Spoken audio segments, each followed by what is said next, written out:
Hi, we are Sustainable Engineering from the University of Tennessee, and this is our project, Effluent to Beer Tap. I'm Katie Klimowitz. I'm Emma Parks. I'm Sean Lee. And I'm Caroline Stevens. So just a little bit about the motivation for our project. We view the two main issues with Earth's water resources are water scarcity and lack of sanitation. Just some facts to back these up.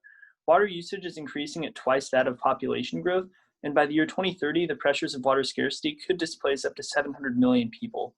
As far as lack of sanitation, over 2 billion people already use feces-contaminated water, and over 10% of the global population is estimated to eat food grown with wastewater. As the world population continues to increase, these challenges will become more prominent and affect many more globally. Strategies such as effluent water reuse may be used to remediate issues caused by water scarcity. Next slide, please. So Tennessee is regarded as a water-rich region, but shifting climate trends may present water scarcity issues to the southern US. One study actually suggests that major water constraints as a result of climate change may impact Tennessee and other areas of the southeastern region as early as 2020. Our group realizes the importance of educating current and future generations about water scarcity and reuse and has made it a mission of our project. Next slide, please. We feel like locally in Knoxville, it was important to address the public in a method that was both informative and engaging. Knoxville has a growing network of microbreweries and a subsequent craft beer culture, and this presented an inviting opportunity to address the public regarding water reuse. It's also an interesting way to reach people that are a non-technical audience that we would maybe not encounter inside of the university setting. Next slide, please. So the overall goal of this project was to join with local partners to develop a water treatment system capable of treating effluent wastewater for use in brewing beer to demonstrate applications of water reuse in everyday society. We're hoping that this would develop a more organized reuse campaign in our local community and that consumers would accept these products that were used, made from reused water. Next slide, please. So the establishment of local partnerships was essential to the completion of this project, and that's largely due to the fact that they have equipment, expertise, and a voice in the local community that's very established. So for the team specifically, it was necessary to have such partnerships with both a local brewery and a wastewater treatment plant. Now, the role of the wastewater treatment plant was to provide effluent for the team to treat in the design treatment unit, while the role of the brewery was to carry out the brewing process using the treated effluent, and then also serve as a platform to engage with the community. Next slide, please. We initially reached out to 4 different breweries in the Knoxville, Tennessee area, and then ultimately established a partnership with Balter Beer Works. It's a brewery and restaurant located adjacent to downtown Knoxville, and in their brewing system, one batch of beer requires 500 gallons of water, and then that yields 72 gallons of beer. Our conversations with the brewer were extremely helpful in understanding the secondary water quality parameters of concern in the brewing process, which thus influenced our treatment system design. Next slide, please. Our partnership with Balter Beer Works was the starting point for the following decision, which was our partnership with a wastewater treatment plant. We were lucky enough to have 2 treatment plants willing to work with us, so we decided to do a decision matrix to determine our best option. We had to take into account the 500 gallons of water needed for Balter Beer Works to brew our batch. So one of the first criteria we considered was the distance from Balter Beer Works to the individual wastewater treatment plant.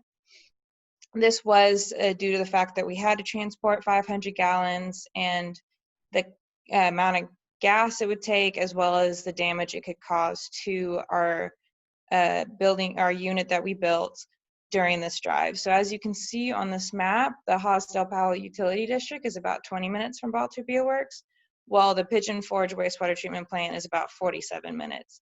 So for this criteria, Haas Del Palo Utility District seemed better.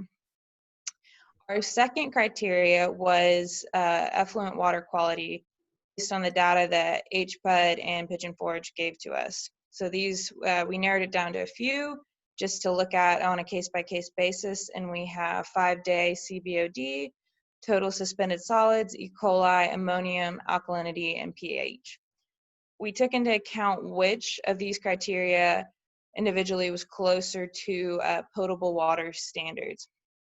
This was simply for safety because we ultimately were going to have people drink this water or this beer from this water, and so we wanted to be as close to safe standards as possible. However, this was not our main concern because whatever unit we designed, we were going to be sure to get it to potable standards regardless.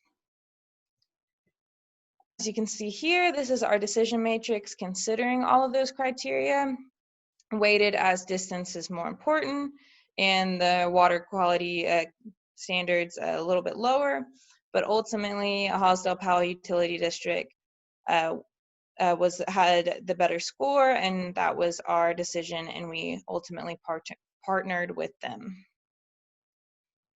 So as Caroline indicated, we made the decision to partner with Hosdale-Powell Utility District. Now, it's the third largest utility district in Knoxville, Tennessee, and their plant has two parallel treatment systems, the first being a traditional equalization basin and oxidation ditch system, and the second being a membrane bioreactor, or MBR. Although these systems operate autonomously, the effluent from both treatment systems is combined and then discharged to Beaver Creek, which is a Clinch River tributary. Next slide, please. So here we have an aerial map of the Hosdale-Powell Utility District property with an indication of the locations of the membrane bioreactors as well as the oxidation ditch. Now, having established a partnership with a local utility, the team was able to move forward with the water treatment design as the quality of the provided effluent played a really significant role in determining the necessary components of our treatment system. Next slide, please. Our prototype was engineered to supply clean drinking water in batches of 500 gallons. When developing design constraints, one of the biggest was transportability. The device is meant to increase awareness of the potential for successful large-scale reuse projects, and with a non-stationary system, it could be utilized to work with various partners in the brewing community at conferences and festivals. Treatment time was also important due to stagnant water safety hazards. Next slide, please. Direct and indirect potable water reuse regulations have not been developed federally. Very few states have established regulations for direct reuse. However, most direct potable reuse projects are on a case-by-case basis. The Environmental Protection Agency and the Tennessee Department of Environment and Conservation were consulted to develop our water treatment design. Referencing the National Primary Safe Drinking Water Standards, we were able to gain some framework for a list of constituents to test for.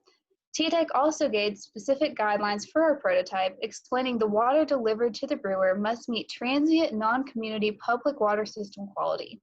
Secondary testing for the brewer's preference was also added into our list of constituents for testing the prototype's effectiveness. Next slide, please. Working with Hosdale-Powell, we were able to evaluate their August 2019 data for their combined effluent, and just a few of the EPA and TDEC standards are matched with the current effluent quality. And you can see that pH, nitrogen, and chlorine levels fall within these standards. One not mentioned on this table is turbidity, which was tested to be below 0.3 NTU level for drinking water quality standards. However, E. coli coliform was a primary detectable constituent that we would need to be aiming for in disinfection design. One thing to note here is that this is the combined effluent data of both the MBR and the traditional equalization basin and oxidation ditch, for which our design we would only be taking directly from the membrane bioreactor for our prototype. Next slide, please. So after consulting with TDEC and the EPA, we were able to develop a testing plan for the following constituents. The ranges were developed with the allowable ranges and limits from the mentioned agencies, as well as the Knoxville Utility Board's Water Profile Report. Next slide, please. Evaluating the initial water quality and developing the water quality standards for the prototype, engineering an effective system meant not only developing the water treatment design, but the logistics, hydraulics, power requirements, and testing plan as well. Next slide, please. So here we have a basic process flow diagram of our final designed treatment system. So initially, the Hosdale-Powell Utility District effluent would be placed in 2 totes, totaling 500 gallons total of water. Then these totes would then The water from them would be extracted from the 6 gallon per minute pump, which would then be bringing the water into the treatment unit itself.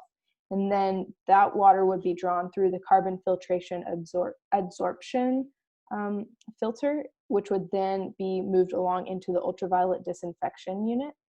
And then this would be expelled out of the system, which we would then directly connect to the Balter Beer Works vat for brewing. Next slide, please. So after developing our specific water quality constraints for the unit, water treatment was the next step in our design work.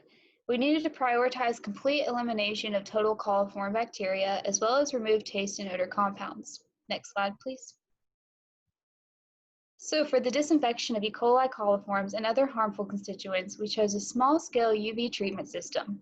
The microfiltration range from the membrane bioreactor has a range of 79 to 81%. And for this specific device, anything greater than 75% would be effective. Designing the UV treatment, we researched that for the specific MBR effluent, the effective dosage would be 20 millijoules per centimeter squared. Based on the availability and the factor of safety for our design, we chose the 30 millijoules per centimeter squared dosage for the UV treatment device. Next slide, please.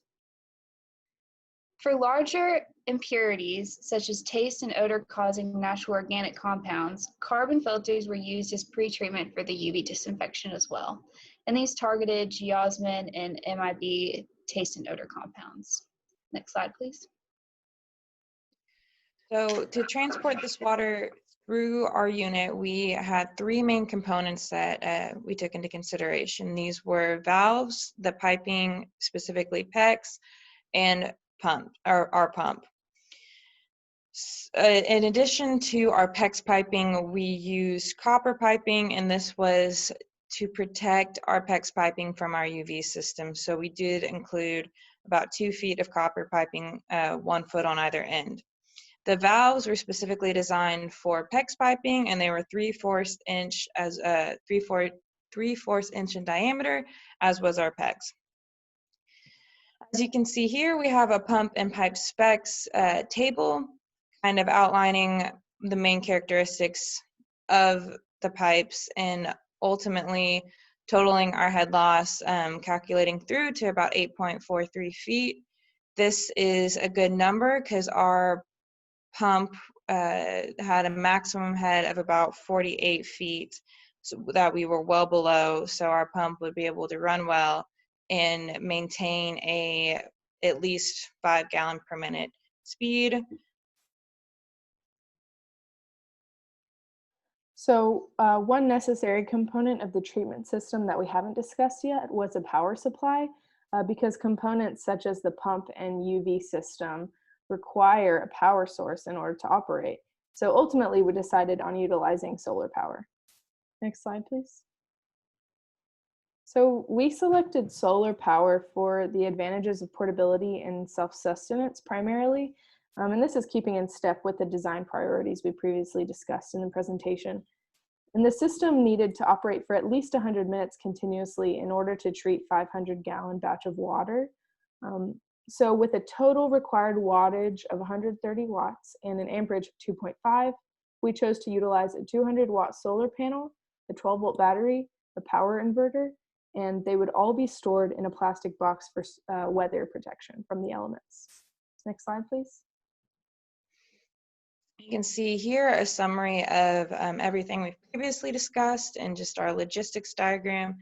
Taking our 500 gallons of effluent water, cleaning it or sending it through our system to get it to potable standards, transporting it to Balter Beer Works, and allowing that brewing process to take about 3 weeks. I forgot to mention before that when we transport the water to Balter Beer Works, they do pump it into a tank of 8 feet, but again, our pump is able to handle that head. So some of the limiting overall unit design factors were the transportation trailer size, the trailer weight capacity, the weight of the treatment unit itself, and then the overall cost of the unit.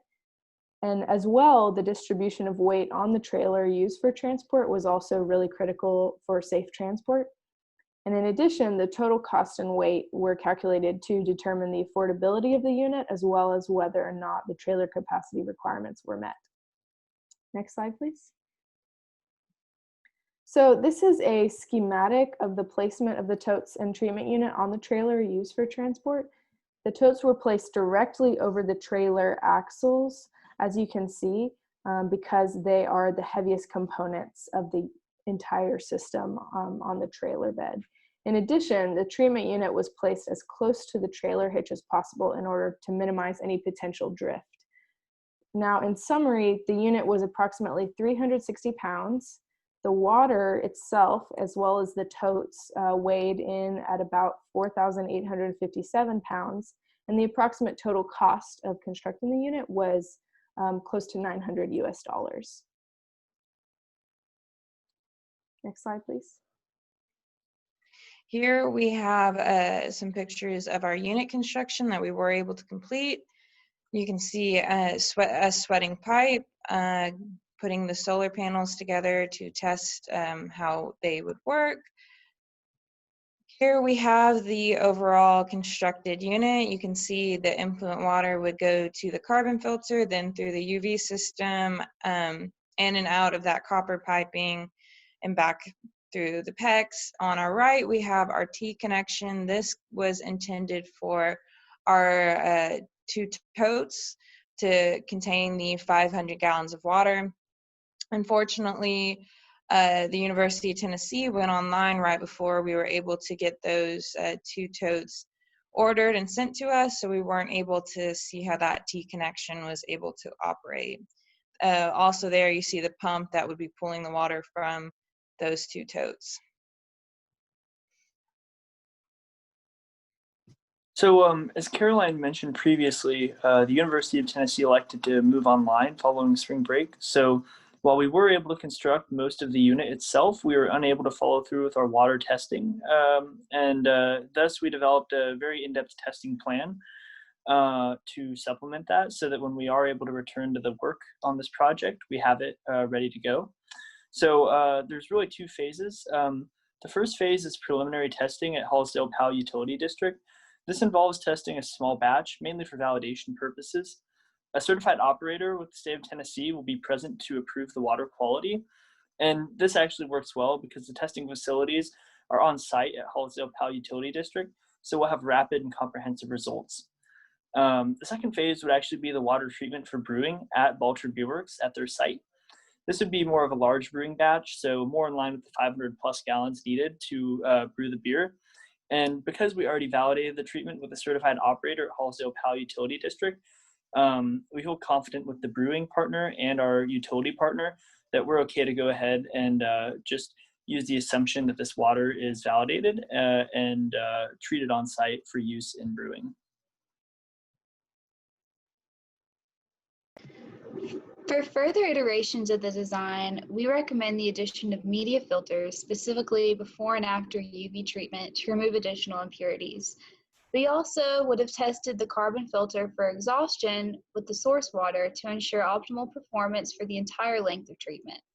And lastly, we recommend testing the source water for various contaminants before each use, as water quality can vary. And should initial water constituent exceed specific design criteria for each and any of the water treatment aspect of the prototype, the reuse operation should be terminated immediately. Next slide, please. Thank you so much for your time. We appreciate it.